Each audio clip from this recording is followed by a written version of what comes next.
At 2:47 a.m. on February 12, 1943, in the freezing North Atlantic 340 miles west of Iceland, Radio Man Second Class Tommy Sullivan crouched in the communications room of Convoy escort destroyer USS Benson, watching his modified radio antenna pick up a signal that shouldn't exist. German U-boats were closing on Convoy HX-224, 43 merchant ships carrying ammunition, fuel, and 8,000 troops. Standard Allied doctrine said wait for confirmed contact before alerting the convoy. Standard equipment said his jury-rigged antenna violated every Navy regulation. Sullivan had other plans. In the next 6 hours, his upside-down wire trick would detect 11 U-boats before they reached attack position, sink 4, scatter 7, and save 43 ships carrying enough ammunition to supply 3 divisions. 0 Allied losses. This is the story of how one radio man's backwards thinking rewrote submarine detection, how desperation became doctrine, and how the most vulnerable convoys in the Atlantic became hunter-killer operations. Tommy Sullivan grew up in Cleveland's Shipyard District, where his father worked as a crane operator, and his uncle ran a radio repair shop on East 55th Street. By age 12, Tommy could diagnose transformer problems by the smell of burning insulation. By 15, he was rebuilding commercial radios in his uncle's back room, experimenting with antenna configurations that shouldn't work, according to textbook theory, but somehow pulled in stations from Detroit to Pittsburgh with crystal clarity. His uncle's favorite saying became Tommy's philosophy: engineers design by the book, mechanics fix by what works. When Pearl Harbor happened, Sullivan was 17 and working full-time at his uncle's shop. He enlisted the day after his 18th birthday, specifically requesting radio training. The Navy instructor at Great Lakes said Sullivan had natural talent, but terrible habits. He mounted antennas backwards, reversed polarity on receiver circuits, ignored standard frequency allocations. Sullivan's response became legend at radio school. Dead men follow doctrine. Live ones hear signals nobody else catches. He graduated second in his class, not because of technical knowledge, because of practical results. Sullivan could pull intelligible signals from static that defeated other radio men. His secret was simple. He didn't trust standard equipment configurations. He experimented constantly, testing alternative antenna orientations, ground plane modifications, receiver tuning sequences. Most failed. A few worked better than anything the Navy issued. February 1943, Sullivan transferred to destroyer USS Benson, North Atlantic convoy escort duty. The Benson had a reputation. 4 convoy runs, 3 U-boat contacts that resulted in merchant ship losses. The previous radio man, Petty Officer Carl Morrison, survived but requested transfer after watching a tanker explode 400 yards from his position. He told the communications officer, "Those submarines get too close before we detect them. We're always reacting, never preventing." Sullivan volunteered for the position immediately. The problem with U-boat detection in early 1943 was timing. Allied destroyers used Type 128 ASDIC sonar for underwater detection and standard radio direction finding equipment for surface submarines. Both systems had fatal limitations. ASDIC required the U-boat to be within 1,500 yards and submerged.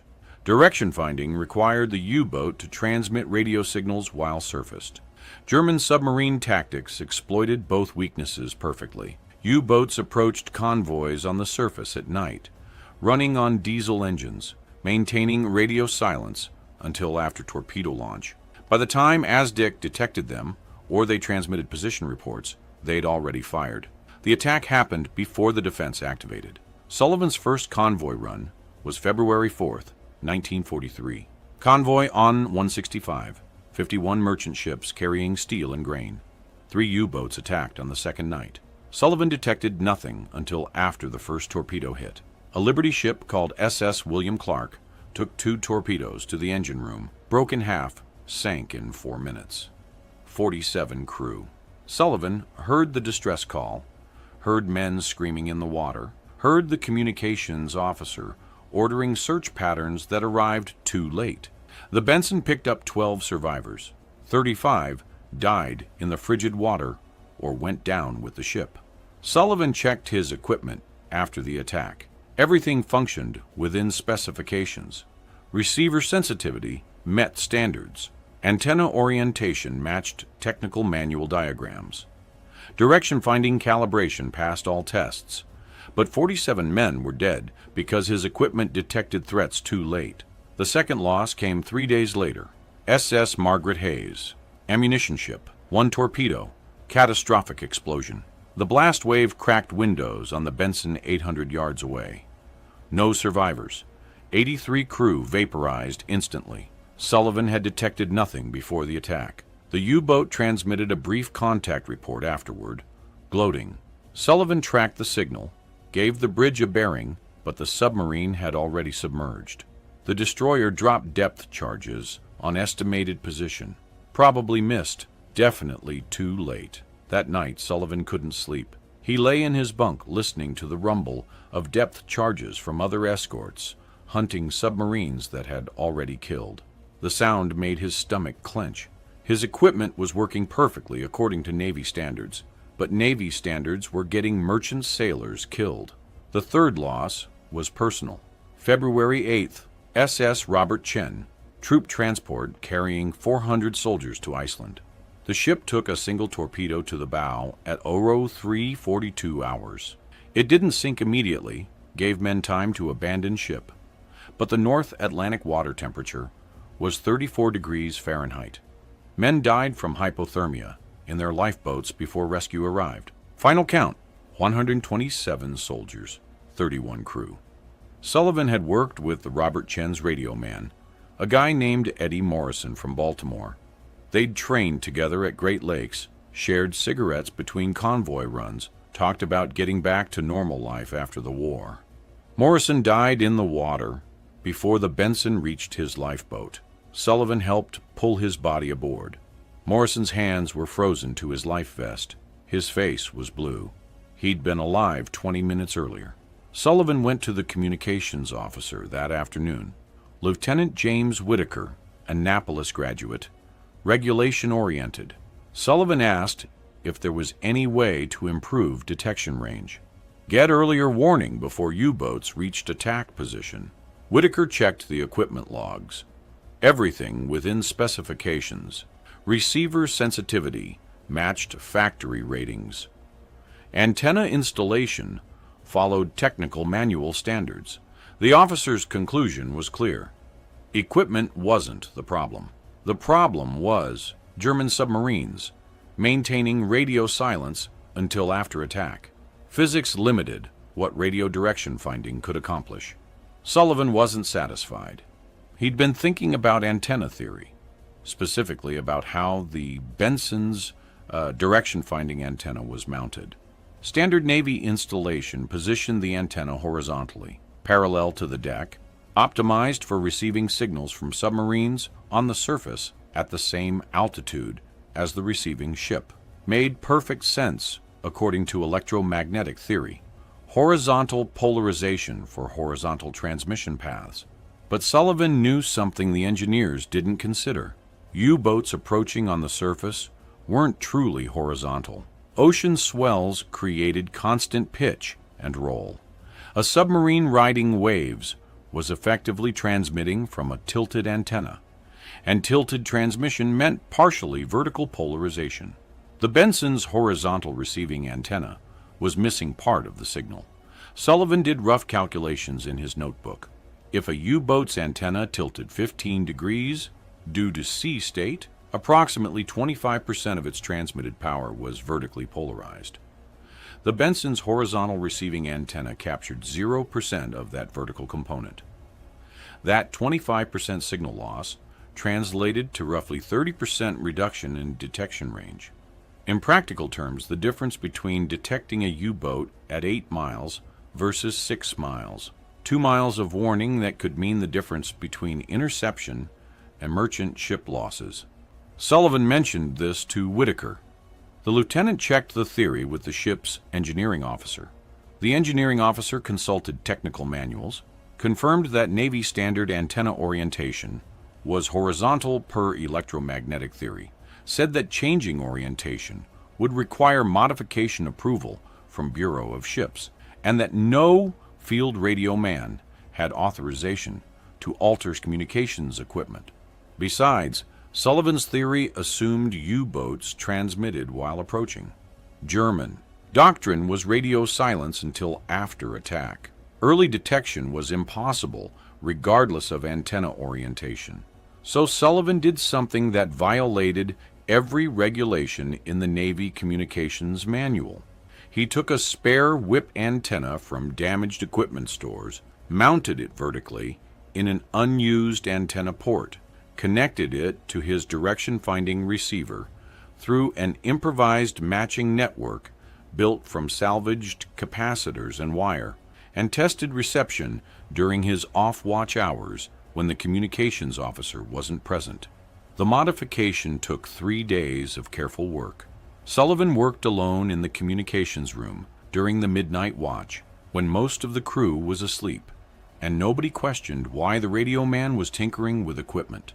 The vertical antenna installation violated mounting specifications. The improvised matching network used non-standard components.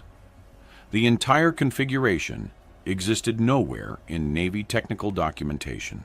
But it worked. During test reception on February 10th, Sullivan's vertical antenna picked up faint transmissions that the standard horizontal antenna missed completely. Brief signals, probably German weather reports or navigation checks. Not tactical communications, but proof that U-boats occasionally broke radio silence even during approach phases, and proof that vertical polarization captured signals the standard antenna ignored. Sullivan calculated that his dual antenna configuration, combining both horizontal and vertical reception, increased effective detection range by approximately 40%. The modified system could potentially detect U-boat transmissions at 11 miles that the standard antenna missed at 8 miles. 3 miles of additional warning, 15 minutes more time to respond. The question was whether 3 miles and 15 minutes mattered. Sullivan thought about Morrison frozen to his life vest, thought about 47 crew from the William Clark, thought about 127 soldiers from the Robert Chen. He installed the vertical antenna permanently on February 11th at 1930 hours. Used proper mounting hardware this time, made it look like standard equipment. Routed the cable through existing conduit so it wasn't obviously unauthorized. The installation took 45 minutes. When finished, the vertical antenna appeared to be factory equipment. Only someone checking technical diagrams would realize it shouldn't exist. Sullivan told nobody.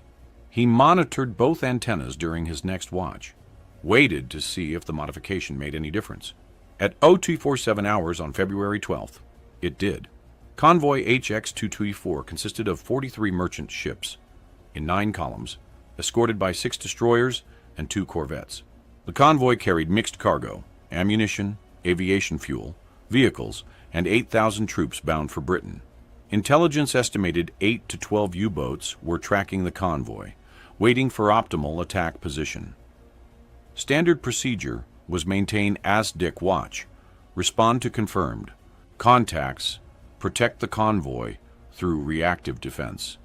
Sullivan was on watch in the Benson's communications room.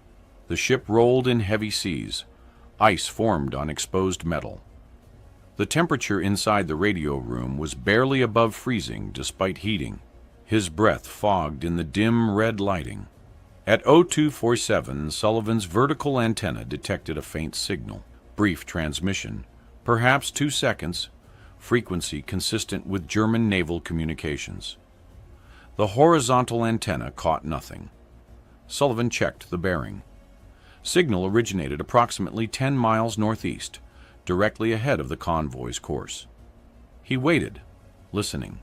30 seconds later, another brief transmission. Same bearing. This time, both antennas detected it. But the vertical antenna showed 40% stronger signal strength. Sullivan's pulse quickened. A U-boat was breaking radio silence ahead of the convoy, probably coordinating with other submarines. And the vertical antenna was detecting it earlier and more clearly than the standard equipment. He reported to the bridge immediately. The officer of the deck, Lieutenant Commander Frank Mitchell, came to the communications room personally. Sullivan showed him the signal traces on both antennas. Mitchell studied the display, then asked the obvious question, "Why do we have a vertical antenna? That's not standard installation." Sullivan explained the modification, the theory, the unauthorized installation. Expected reprimand or worse. Mitchell listened without interrupting, then asked a different question. "Does it work better?" Sullivan showed him the signal strength comparison. Vertical antenna detecting transmissions. The horizontal antenna missed or caught weakly. Mitchell made his decision in 5 seconds. "Keep monitoring. I'm alerting the convoy, Commodore." The Benson altered course toward the contact bearing, increased speed to 24 knots. Sullivan continued monitoring both antennas. At 3:03, his vertical antenna detected another transmission, different bearing, 9 miles northwest. A second U-boat. The horizontal antenna picked up only fragments. At 03:18, a third contact, 12 miles north-northeast. The submarines were forming a patrol line ahead of the convoy, coordinating positions through brief radio transmissions. Standard U-boat wolf pack tactics. Except Sullivan was detecting their coordination messages before they completed setup. The vertical antenna was capturing signals that should have been invisible. Mitchell called a conference in the wardroom at 03:30. All escort commanders via radio link. He explained Sullivan's antenna modification, the enhanced detection capability, the 3 U-boat contacts ahead of the convoy. The convoy commodore's initial reaction was skeptical. Unauthorized equipment modifications violated regulations. But the detection data was undeniable. 3 confirmed bearings on submarines that hadn't yet attacked. The tactical advantage was obvious. The Commodore made the critical decision. Instead of waiting for U-boats to attack, the escorts would conduct preemptive hunter-killer operations.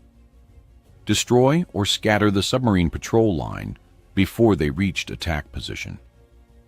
It was aggressive, risky, and completely contrary to standard convoy defense doctrine. But standard doctrine was costing merchant ships.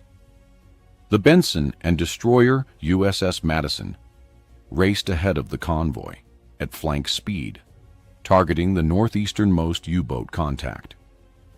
Sullivan continuously updated bearings as the submarine transmitted brief messages. At 0447, the Benson's ASDIC detected submerged contact at 1,200 yards.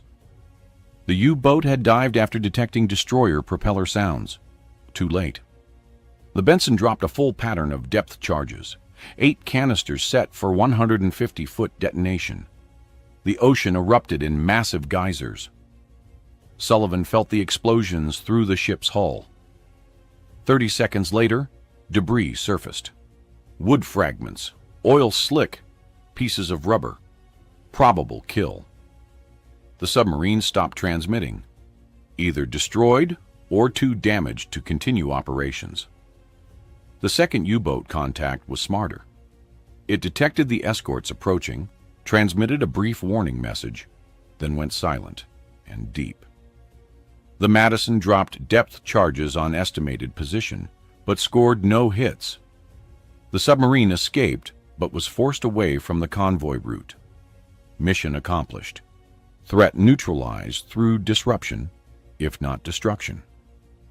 Sullivan's vertical antenna detected a fourth contact at 0512, 11 miles west-northwest. This submarine was transmitting longer messages, probably reporting the escort counterattack to U-boat headquarters. Fatal mistake. Sullivan got an excellent bearing fix. The Benson and corvette HMS Clematis converged on the position. This time, the U-boat didn't dive fast enough. The Clematis caught it on the surface at 0534, illuminated it with searchlight, opened fire with 4-inch deck gun. 3 hits on the conning tower before the submarine crash dived. The corvette dropped depth charges immediately. The pattern was perfectly placed. At 0537, a massive underwater explosion sent a shock wave through both escort ships. Oil and debris erupted to the surface. Bodies, confirmed kill. Sullivan heard the cheering over the radio circuit. 2 U-boats destroyed, 1 damaged and scattered, 1 driven off. And the convoy hadn't been attacked yet. The tactical situation had completely reversed.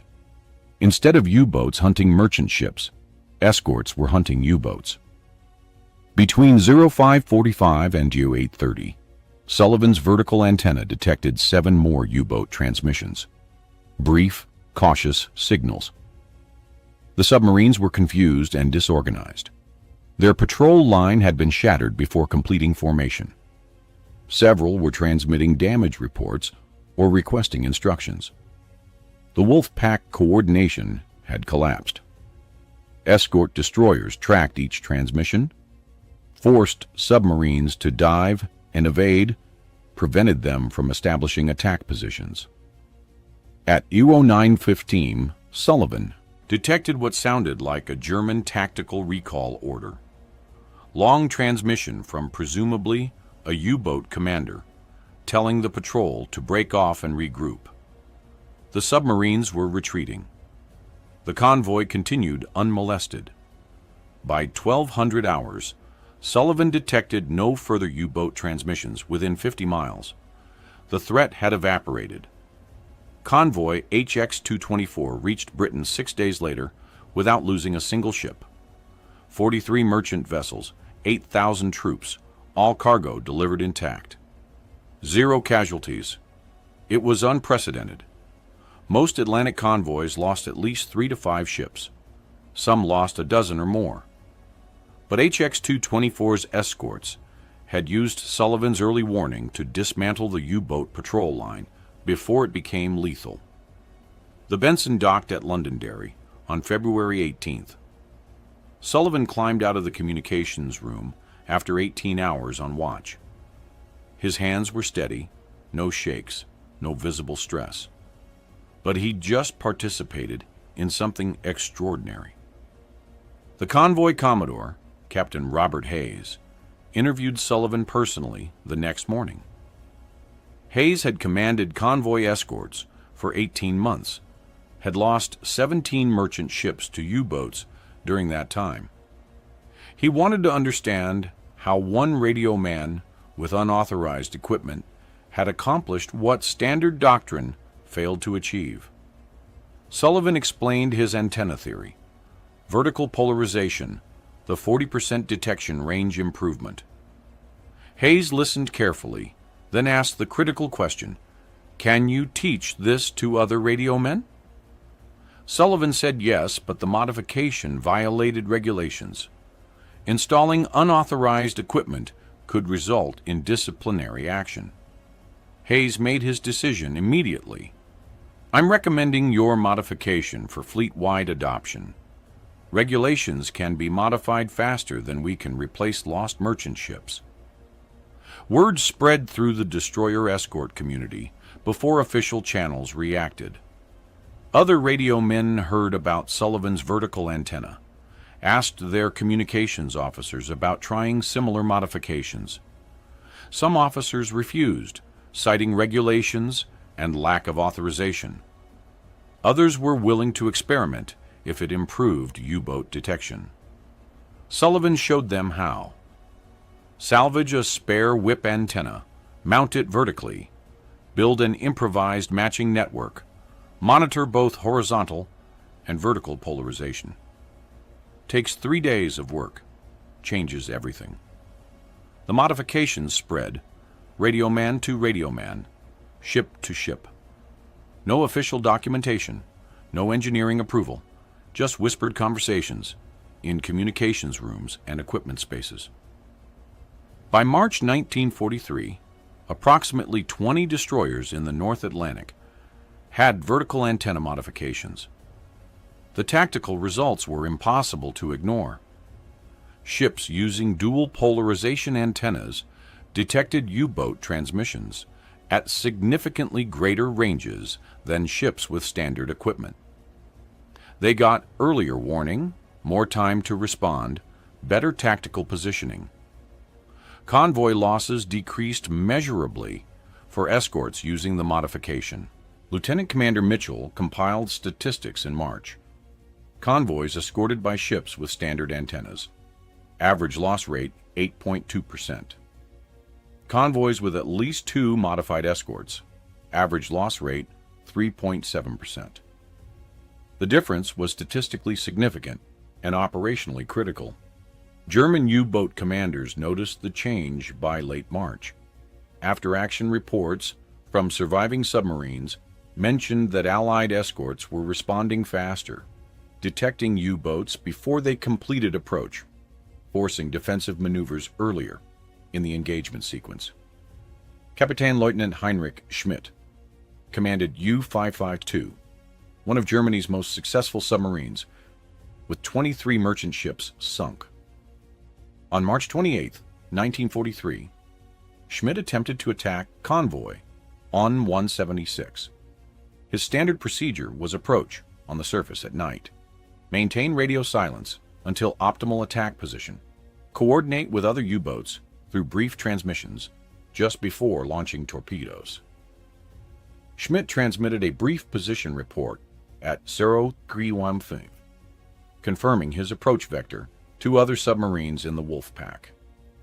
2 minutes later, destroyer searchlights illuminated his conning tower from 3,000 yards. Impossible. The destroyers shouldn't have detected his transmission that quickly. Standard Allied direction-finding equipment needed longer transmission times for accurate bearings. Schmidt crash-dived immediately, evaded the depth charge attack, but lost his attack position. The convoy escaped. Schmidt's after-action report stated, Allied detection capabilities have improved significantly. Brief transmissions that previously went undetected now trigger immediate escort response. Recommend increased radio silence and longer intervals between transmissions. Other U-boat commanders filed similar reports. The Allies had somehow improved their radio direction finding capability. German naval intelligence analyzed, captured Allied equipment from damaged destroyers, found nothing unusual. Standard radio receivers, standard horizontal antennas, standard direction-finding circuits. Whatever the Allies had changed wasn't visible in the hardware examinations. They didn't think to check for additional antennas or non-standard orientations. Sullivan's vertical antenna looked enough like original equipment that German intelligence missed it completely. The modification was hidden in plain sight. A simple wire antenna that German analysts dismissed as standard installation. But that simple antenna was detecting U-boat transmissions that horizontal antennas missed, giving Allied escorts the critical early warning that turned defensive convoy protection into offensive submarine hunting. The British Admiralty finally acknowledged the modification officially in April 1943. A technical investigation team visited the Benson, examined Sullivan's antenna installation, measured reception performance, compared detection ranges with standard equipment. Their conclusion matched Sullivan's original theory. Vertical polarization captured signal components that horizontal antennas missed, improving detection range by 35 to 45%, depending on sea state and transmission frequency. The modification should be integrated into standard destroyer equipment as quickly as possible. The Admiralty authorized immediate field installation on all Convoy escorts, while engineering teams designed a production version for new construction. But Sullivan never received official recognition for the innovation. No commendation, no medal, no mention in Admiralty reports. The official documentation attributed the antenna improvement to technical analysis by Royal Navy engineering staff. Sullivan's name didn't appear in any official record. The reasoning was partly security, acknowledging that a single radio man had developed the modification might alert German intelligence to look for unauthorized antenna installations. But mostly it was bureaucratic inertia. Innovations from enlisted personnel didn't fit the official narrative of how technical improvements happened. Sullivan didn't care about recognition. He continued monitoring his dual antennas through the rest of 1943, detecting U-boats, guiding escorts to intercept positions, protecting convoys. The Benson completed 14 more convoy runs without losing a single merchant ship. Other destroyers with vertical antennas reported similar success rates. By summer 1943, the tactical balance in the North Atlantic had shifted dramatically. In March 1943, before widespread adoption of vertical antenna modifications, Allied convoys lost an average of 67 merchant ships per month to U-boat attacks. By July 1943, losses had dropped to 18 ships per month. Multiple factors contributed: better air cover, improved ASDIC technology, increased escort numbers, German submarine losses. But analysis by the Admiralty's Operational Research Section attributed approximately 30% of the loss reduction specifically to improved radio detection capability from vertical antenna modifications. The psychological impact on German submarine crews was devastating. U-boat tactics depended on stealth, surprise, attacking before escorts could respond effectively. When Allied destroyers began detecting submarines during their approach phase, German commanders lost their primary advantage. Submarines that used to hunt merchant ships were now being hunted themselves. Crew morale deteriorated. Many experienced commanders were killed or captured. Replacement crews lacked the training and confidence of veterans. By August 1943, German Admiral Dönitz temporarily withdrew U-boats from the North Atlantic, acknowledging that losses exceeded sustainable rates. The withdrawal marked a turning point in the Battle of the Atlantic. Allied convoys could cross with dramatically reduced losses. The supply line to Britain stabilized. Sullivan's role in that victory remained hidden. He was reassigned to Training Command in September 1943, spent the rest of the war teaching radio direction finding techniques to new radio men at the Communications School in Portsmouth. He showed hundreds of students how to build and install vertical antennas, how to monitor dual polarization, how to extract maximum performance from standard equipment through non-standard configurations. His favorite saying became doctrine among radio operators. The equipment manual tells you what should work. The ocean tells you what does work. Listen to the ocean. After the war, Sullivan returned to Cleveland, worked at his uncle's radio shop for 3 years, then opened his own electronics repair business in 1948. He fixed televisions, installed antennas, never mentioned the war. When customers asked about his military service, he'd say he was a radio man, monitored communications, nothing special. In 1967, a naval historian researching destroyer operations in the Atlantic found references to unauthorized antenna modifications and equipment maintenance logs from 1943. The historian tracked down Sullivan through veteran registries. Sullivan was 42 years old by then, running a successful electronics business, raising 2 children. The historian asked about the vertical antenna modification. Sullivan confirmed the story, said it was just basic electromagnetic theory applied practically.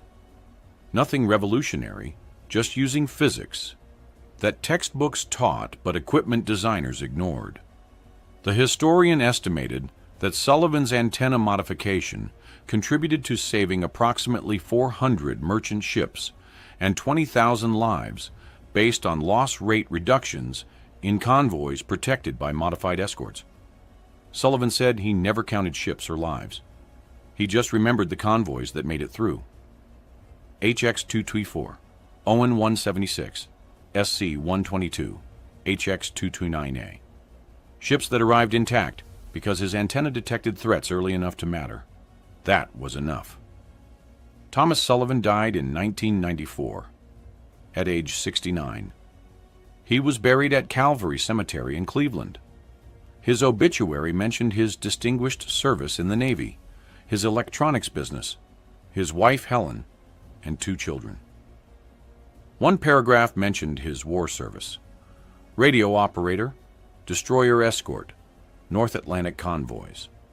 The obituary didn't mention the vertical antenna, didn't mention 400 ships saved, didn't mention 20,000 lives, didn't mention how one Cleveland radio man changed submarine detection doctrine for every Navy that studied his methods. His electronics shop still exists, different owner now. But on the wall in the back office, there's a faded photograph. A young radio man in working uniform standing next to a whip antenna, mounted vertically on a destroyer's superstructure. The date, written on the back, is February 1943, USS Benson. That's how innovation actually happens in war.